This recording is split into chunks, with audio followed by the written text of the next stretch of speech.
Très bien, donc nous avons une dernière communication ou intervention avant la pause café. Jorge Hernandez. Ah bah voilà, le voilà. Il m'a fait peur.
Donc je vais présenter Jorge Fernández Bernal qui va nous parler de la raison pour laquelle on a besoin d'une éthique spatiale. Merci. Eh bien, je vais commencer tout en regardant quelques nouvelles qui sont arrivées lors des dernières années. Il y a eu par exemple un débat global sur les méga-constellations de satellites. Je suis désolée, mais ma présentation sera en espagnol. J'ai pas eu le temps de la mettre en français. Elon Musk met une date à l'arrivée des humains sur Mars. Une fusée chinoise sans contrôle pourrait tomber sur l'Espagne ce week-end. La Chine critique la tombée du satellite des États-Unis. Pékin a peur de la tombée des débris spatiaux. Les États-Unis cherchent à renforcer leur énergie.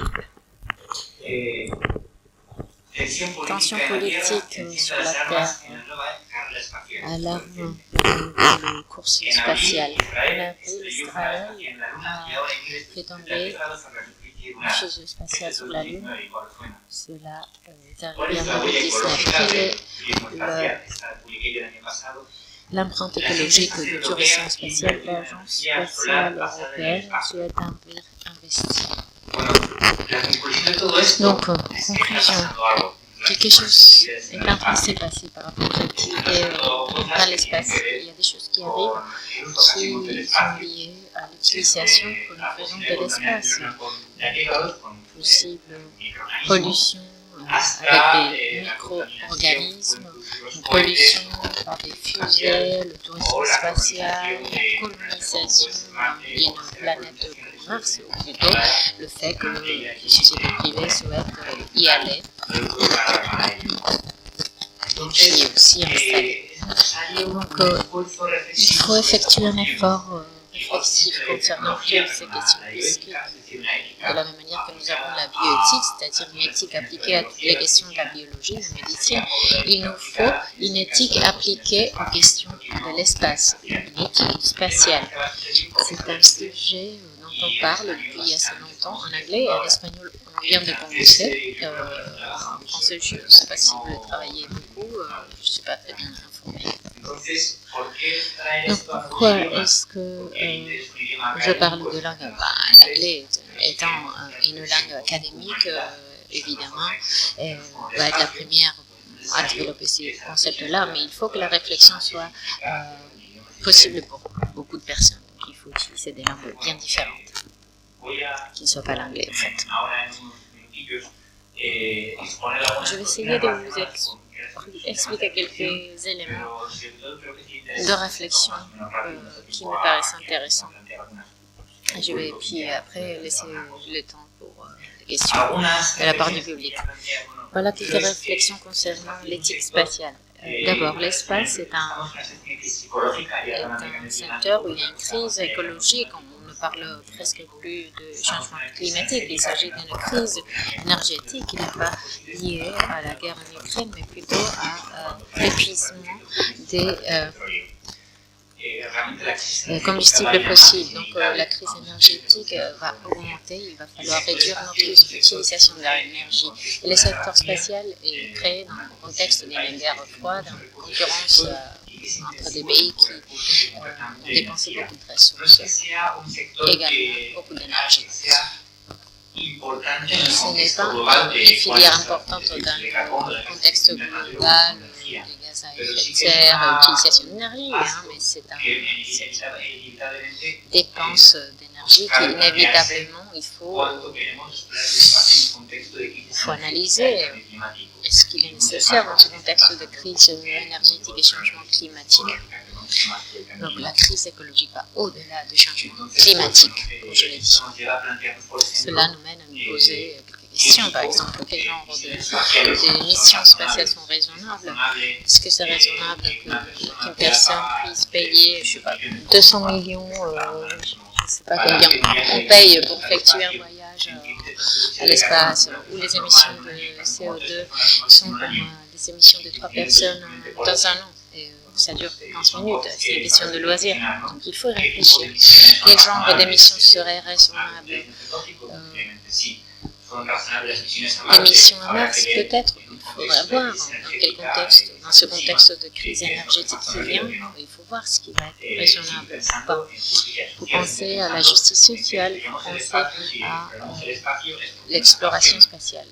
On l'explore parce qu'on est passionné, mais il faut avoir une vie digne en tant que personne sur la Terre. Donc, il faut essayer de trouver la justice sociale. Il faut ajuster donc l'utilisation de l'espace pour être raisonnable et cohérent avec les droits de l'homme et avec une planète qui est limitée des contrôles. En ce sens, les impacts sur la Terre sont une question importante qui est liée à ce que je viens de dire. Il y a une partie concernant l'énergie.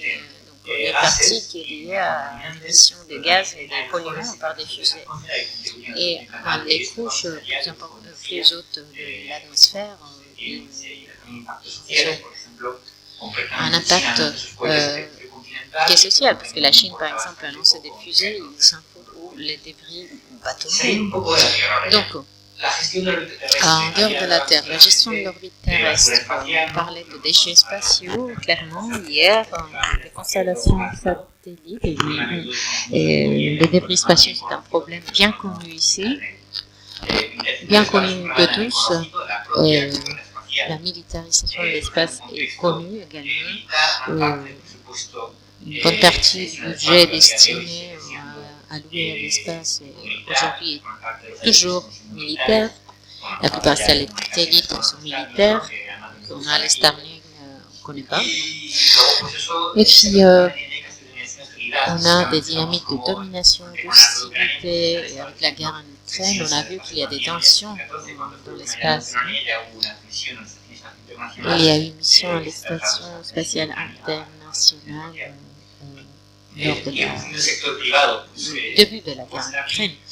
Donc, l'éruption du secteur privé qui a des intérêts particuliers, cela n'est pas nécessairement mauvais moi, j'ai pas de problème là-dessus, mais il faut qu'elle soit soumise au même contrôle qu'on fait aux sociétés publiques pour que l'utilisation de l'espace soit raisonnable et juste, qu'il y ait une justice sociale garantie. En fin de compte, il s'agit que l'espace ne soit pas une concurrence entre cowboys là. C'est basiquement ce qui pouvait arriver. Les ressources spatiales, qu'est-ce que je veux dire par là? Devant une situation de manque de ressources énergétiques, les panneaux solaires ne sont pas renouvelables également. Ils ont des minéraux qui ne sont pas abondants et qui ne sont pas recyclables. Donc il y a cette tendance, cette tentation d'extraire des ressources pour la filière électronique qui n'est pas durable. Donc il faut développer une technologie durable, ce qui n'est pas le cas. Tous les systèmes électroniques que nous avons ne sont pas durables. Ils ne vont pas disparaître à cause de l'utilisation excessive d'énergie et parce que c'est matériellement non durable. Donc il y a cette question d'extraire des ressources de l'espace qui pourrait être une fausse solution à la crise écologique. Il faut bien penser si on souhaite le faire et comment. Imaginons qu'il y a une société qui prend un astéroïde plein d'or et amène cet or à la Terre. Cela pourrait arriver. Et puis la conséquence, quelle serait la conséquence? C'est comme au VIe siècle où on a amené de l'or de l'Amérique en Espagne et cela a généré une situation de crise économique. Donc, tout cela pourrait avoir des conséquences énormes. Et il faut penser si c'est vraiment adéquat que d'utiliser ces ressources. Donc il y a un grand débat autour de toutes ces questions. Concernant la Lune et Mars, il y a des projets pour voyager là-bas, pour y établir des bases, éventuellement sur Mars, pour créer des colonies. Donc tout cela doit être soumis également à un débat, à une réflexion. Et tout cela va nous permettre que ces missions-là se fassent si elles sont adéquates et que des critères de soit appliquée. Possible vie humaine dans l'espace en avenir. Je pense qu'on y a tous rêvé. On a tous rêvé de voyager dans l'espace. Mais il faut tenir compte que la vie dans l'espace a des inconvénients. Et donc il faut également y réfléchir. Dans un avenir hypothétique où on va pouvoir voyager dans l'espace, si cela arrive, eh bien comment est-ce qu'on peut arriver à une situation de justice? Pas de situation compliquée, comme celle qui arrive en haute mer, où il y a des conditions de travail qui frôlent l'esclavage. Donc, vie extraterrestre, pollution croissée, tout cela, c'est des questions dont il faut tenir compte. Comment est-ce qu'on va pouvoir survivre à des conditions lunaires si on souhaite y habiter? Il pourrait y avoir un problème de pollution sur la Lune, sur Mars. Il y a une question que moi j'appelle la question inconfortable, qui est liée à un autre rapport avec l'espace, compte tenu de toutes ces questions que je viens de mentionner. Notre rapport avec l'espace jusqu'à il y a 150 ans, jusqu'à il y a 70 ans, avec le lancement de l'Sputnik, était essentiellement contemplative, mais après ça, il y a évidemment la science-fiction, il y a des gens avec des projets sérieux comme Elon Musk qui pensent à la colonisation de notre planète. Donc il faut penser dans l'avenir. Quels sont les niveaux possibles de rapport avec l'espace?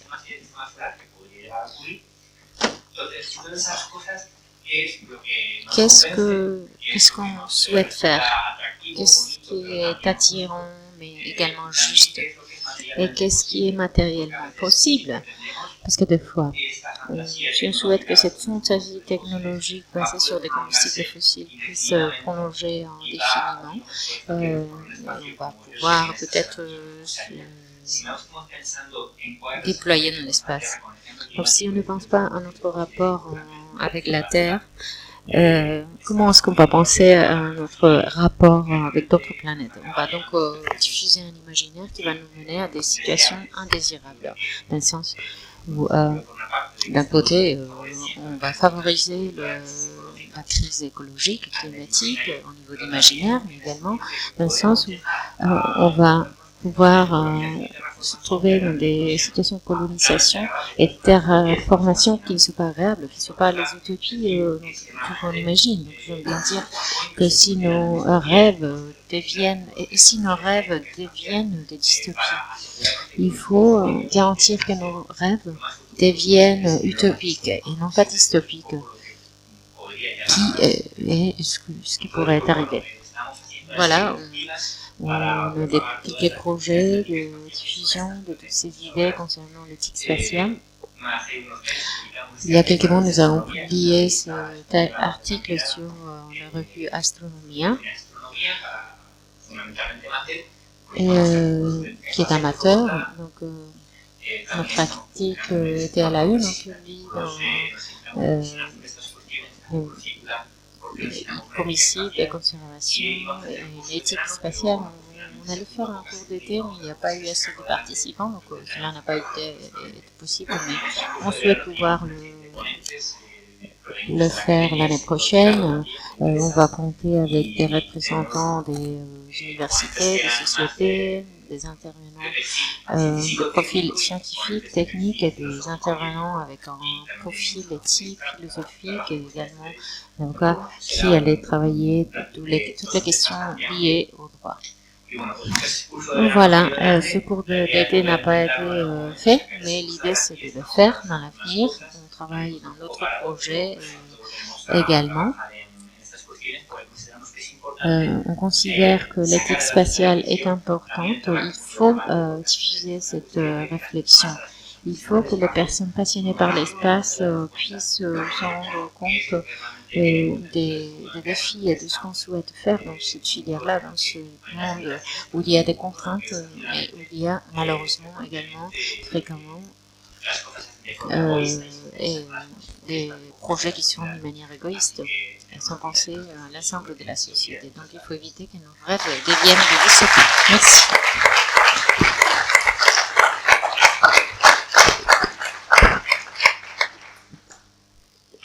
Merci beaucoup. Merci Jorge. Est-ce qu'il y a des questions?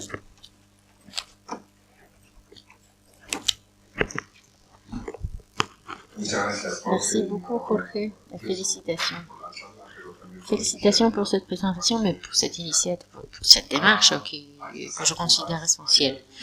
Est-ce qu'il y a une dynamique internationale peut-être pour commencer à légiférer et prendre en compte tout cela et prendre des mesures, mettre en œuvre des mesures pour avoir un avenir qui soit mieux? J'aurais aimé laisser plus de temps pour les questions, mais bon, on n'a pas trop le temps. Et la réponse est oui et non. Dans les années 60-70, à l'époque de la guerre froide, mais après le cadre de l'ONU, l'Assemblée générale, les organismes de l'ONU se concentrent sur cela. Il y a une petite réflexion du point de vue du droit, principalement. Le problème, c'est qu'on est dans un moment particulièrement intense où les grandes puissances n'ont pas l'intention de légiférer. Donc chacun fait ce qu'il veut un peu. Et donc c'est un peu cette idée de Far West. Donc, il y a quelque chose qui se fait, mais ce n'est pas suffisant du tout. Il faut se rendre compte de la situation réelle et du point de vue de la justice sociale, non, cela n'a pas été développé du tout. Et tous les traités internationaux sont obsolètes. Est-ce qu'il y a un organisme des Nations Unies qui travaille là-dessus?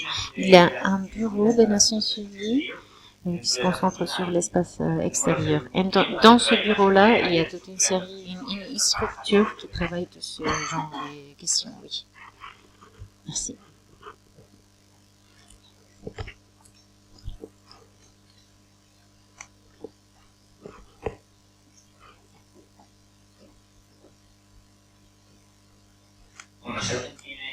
Donc, si vous êtes intéressé sur ce genre de questions, vous pouvez me contacter. N'hésitez pas. Notre idée, c'est d'organiser un séminaire, un webinaire. Et si vous êtes intéressé, vous pouvez bien sûr me contacter.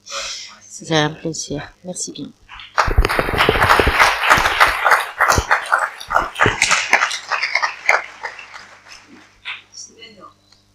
Très bien. Et voilà donc la première partie de la journée. Nous allons faire une pause d'une demi-heure. On revient à 11h15. Donc, les intervenants suivants, Joseph, Unai, Oscar, Pablo, Itziar et Florence, je vous demande de venir me voir maintenant pour parler un peu du côté technique. Merci.